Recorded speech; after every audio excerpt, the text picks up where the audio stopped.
Hello, this is my first ever Photoshop tutorial.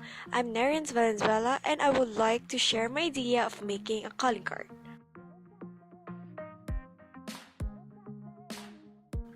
It should be readable as possible. For the fonts, do not use unnecessary cursive fonts, especially for the contact info. Bigger size for every details for emphasizing. Do not let your customer confuse. For the size, you should avoid text lesser than 9, depends on the font. Use 1 to 3 fonts only. It is not good in the eyes to have more than 4 fonts. For me, it makes me uncomfortable to see or to look at it. It should be fit for your business theme. Complete details to contact you or to your business. Matching the colors of your calling card is important. Use 1 to 3 colors.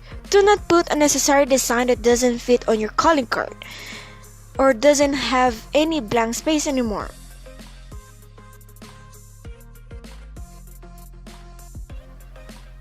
If you are still confused on how to use Photoshop, there are many tutorials in YouTube that you can watch. Now let's watch the following clips of me making a calling card.